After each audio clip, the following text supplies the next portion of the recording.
Hello and welcome to Business on the Wire. Over an agonizingly slow and tense week, Democrat candidate Joe Biden crossed that magic 270 mark and was declared America's new president. Even as he moves forward as the president elect and hopes to launch his transition effort, especially with COVID, President Donald Trump is weighing legal challenges and has so far refused to concede. From a trade point of view, India has actually always had a trade surplus with the US. We export more goods to them than we import. In 2019-20, we exported over $50 billion to the US. That's roughly 17% of all Indian exports that year. In fact, beyond trade, over the past 2 decades, the US has also been the fifth biggest source of FDI, or foreign direct investment, and of the total FDI that came in since April 2000, the US has accounted for over $30 billion. But what about the other dynamics of the relationship, and what should India expect from a Biden administration economically and strategically? Joining me to discuss that is Professor C Raja Mohan. He's director of the Institute of South Asian Studies. Thank you, Mr. Raj Mohan, for joining in and speaking with me. The first question really would be, are you expecting to see a smooth transition from here on, or do you think there's going to be quite a few hiccups over the next few weeks as President-elect Joe Biden takes over office? No, I think it's a matter of time before Trump realizes the futility of his resistance. I suspect eventually he might continue with the court cases, but he would have to leave the place. So I think by December 14th, the Electoral College will meet. They will decide. After that, if he doesn't leave, they will move his luggage out of the White House. So I think he will. I suppose it's taking some time for him to reconcile, but he could continue the court battle while actually ceding the election. I mean, at this point. There seems to be a larger overview that no matter who took over, for India, it enjoyed a bipartisan, popularity or relationship with the US government. Would you hold with that view on an overarching space? Does India have less to worry about whether it's a Biden government or, whether it was Trump for the last 4 years? No, if you look at India-US relations now for nearly, I would say, 40 years, actually, if you go back to Ronald Reagan's election at the end of 80, we've seen a secular trajectory of consistent improvement in bilateral relationship. So, and there was a big boost, of course,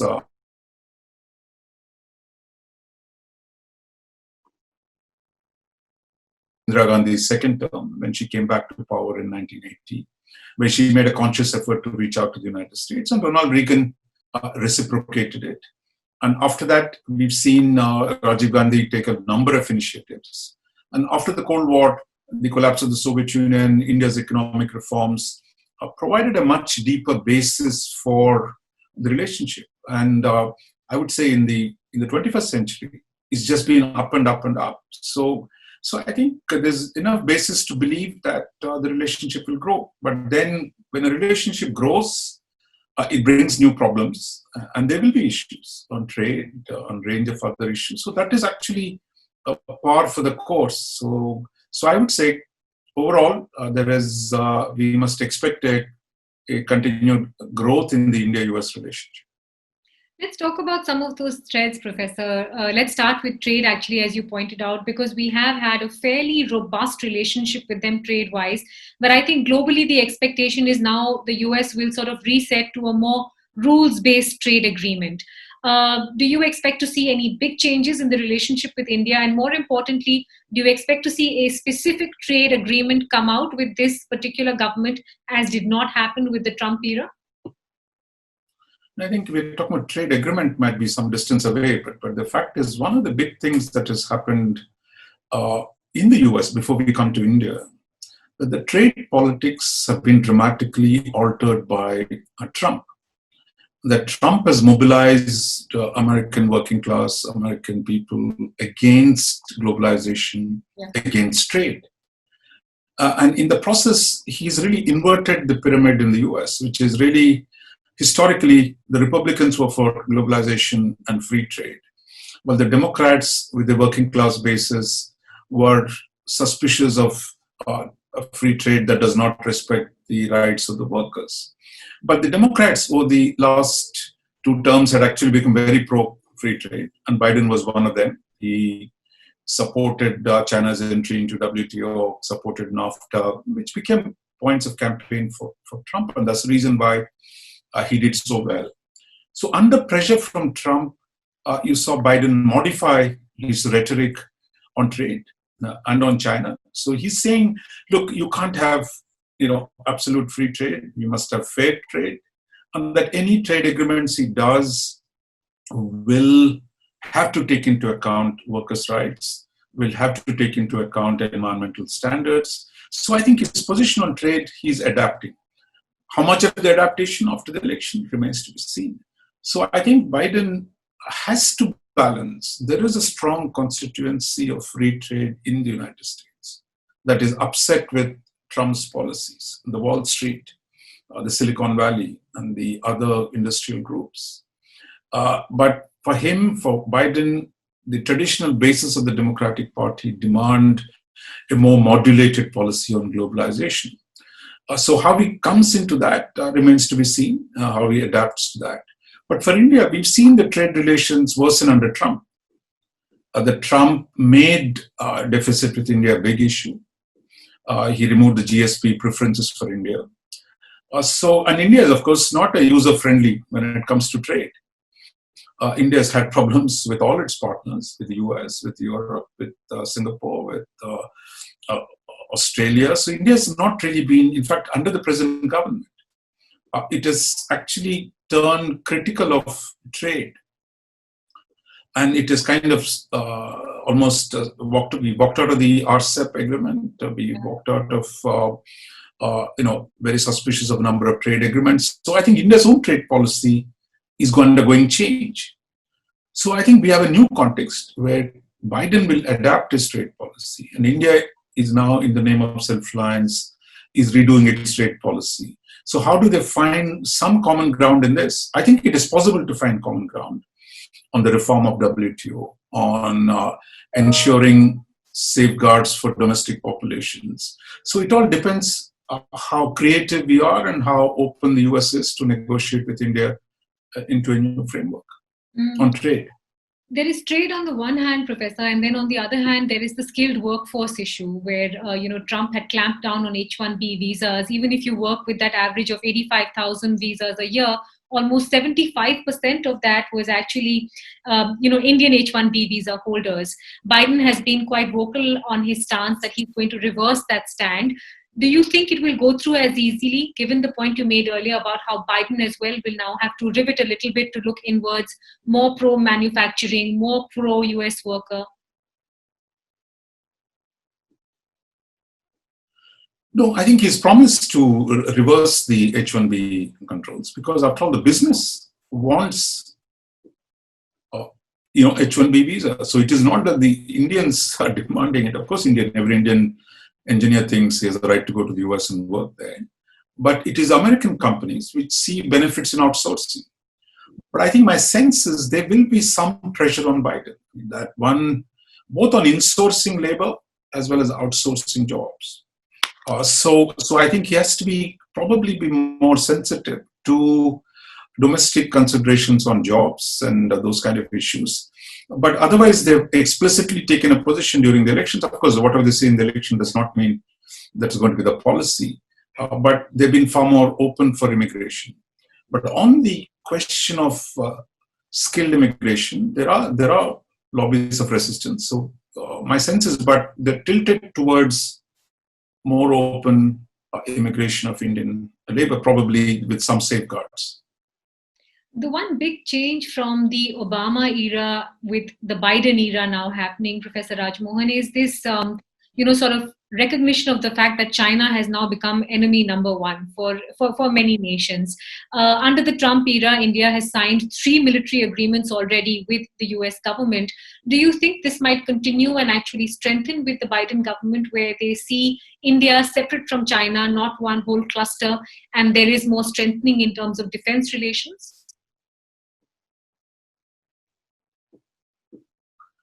No, I think China is the big enchilada, as the Americans might say, in the US foreign policy for Biden. And it's not just about the bilateral relations. Almost every single issue, whether it's trade, whether it is the pandemic-related issues, multilateralism. So China figures in every one of them. So Trump's campaign against China, I mean, I think Biden and Democrats have taken some interesting positions. One, they said they don't want a Cold War with China. Second, they've also been very critical of some of China's policies. And Biden himself has said, look, China is not a threat, but a competition. It's a competitor.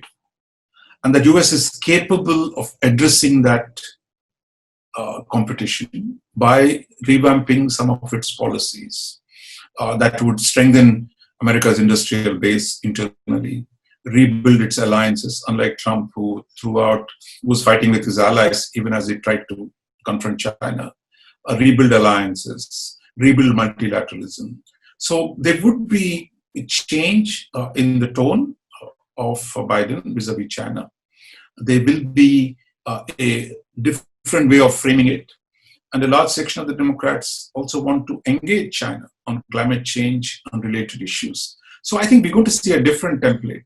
But my sense is, on the security side, what has started between India and the US under the Trump administration will continue, because Trump was simply carrying forward what Obama and Biden administration had done in the previous 8 years. Do you expect to see a different template in terms of the relationship with the Middle East as well? Because there are important consequences for India, given their relationship with Iran. Under Trump's administration, there were US sanctions that did hurt India as well in terms of India's sourcing of cheap import crude oil. Do you think there's going to be a big shift with that region and how the US approaches it?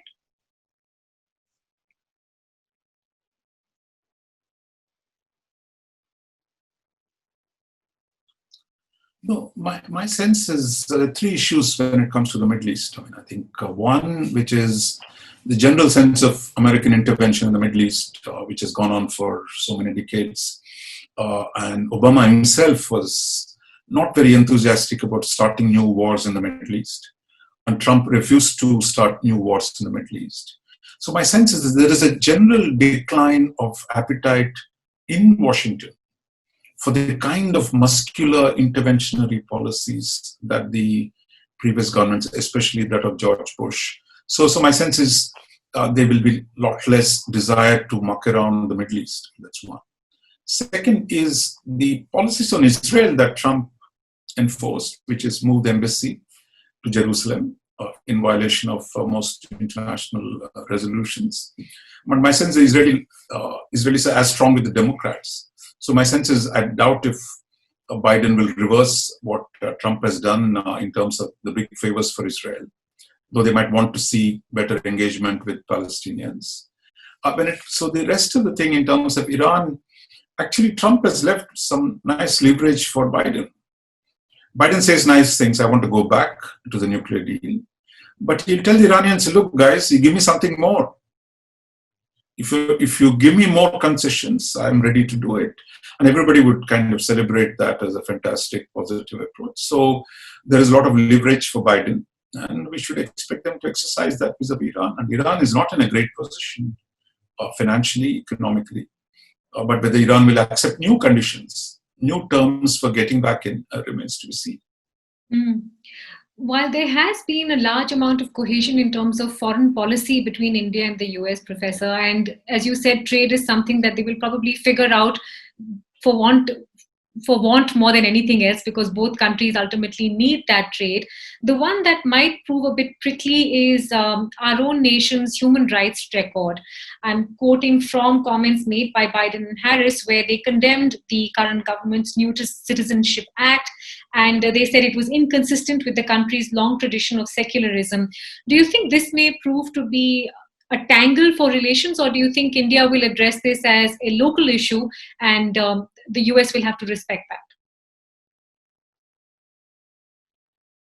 Look, I mean, I think we are making a bit too much out of it in India, that somehow the Biden administration and the US Congress is going to be running a crusade against India, whether it is on Kashmir, on CAA. Look, there have been democratic administrations before. So this idea somehow the Democrats are Amnesty International, and they're going to go around the world correcting human rights errors everywhere in the world. That's an illusion. I mean, I think it is being triggered by India's internal arguments that they were, if that were the case, US should never have had good relationship with China. The US should never have had good relationship with Pakistan, where there's been a military dictatorship for so long. So this idea that just because one committee has raised issues, I'm not getting into the merits of India's domestic issues, I'm talking about the US. This idea somehow the US is like completely preoccupied with human rights and they're going to come and fix everybody's problems. Look, this has never been true. I mean, the Democrats are as pragmatic as the Republicans. It is like that human rights, yes, in the US, human rights concerns of democracy have been very much part of their foreign policy discourse. But how much weightage they get depends on the circumstance, depends on the specific case. Like, for example, the US Congress has passed strict, strictures, shall we say, against China's policies in Xinjiang. But it did not pass a similar resolution on India, right? There was only one committee that debated it. So I think it's never been it's not, US Congress is not a court, It's not an international court that sits on judgment about other people's domestic affairs. They take up issues, they debate them. It is tied to overall context and policy. So I think we are blowing it too much out of proportion. Yes, some congressmen will raise the issue. They've always raised the issue. Even under Trump, the evangelicals raised the question of religious freedom in India. So there are groups in the US that raise these concerns. But what an administration does in the end as policy, that is a combination of all these multiple interests, trajectories that combine into a policy. I just want to go back to the point you made about the situation with China, Professor, especially given how relations between India and China have deteriorated in the wake of the activity that's happened on the border. Do you fear that might escalate? And secondly, do you think India would want to get in a third party like US for any kind of mediation? Or do you think this is going to remain something for the two of them to resolve, India and China? Look, India has made it clear. I mean, there is no doubt. While the Americans have extended support, India is not saying, asking Americans to send their troops or asking them to mediate between India and China. I mean, that I don't. Standard principle that India will have to deal with this on its own steam. It's not going to bring a third party. But as far as the US is concerned, since we're talking about the US, my sense is the support that the US has extended to India in terms of helping with, material and other support in intelligence, information, that the Biden administration will continue. I mean, that no one is, that's not under any doubt. If you had to pinpoint one area of pressure or pain that you think, future relations might have to face or deal with, what would it be? I don't know why, Delhi is always worried about having pressure, as if there is no pressure, somehow we feel that is, unnatural, not to have pressures from the US. I mean, this is US pressure, US, they'll take away Kashmir. They're going to do things in Assam on CAA. I mean, it is a way we debate things. If there's any pressure on India today, that is coming from China. China is sitting on your territory, period. No, I don't mean in terms of relations. I mean between the US and India, given that there's a new administration. I'm telling you. Why is it that you want that? Look, it is, India is a large.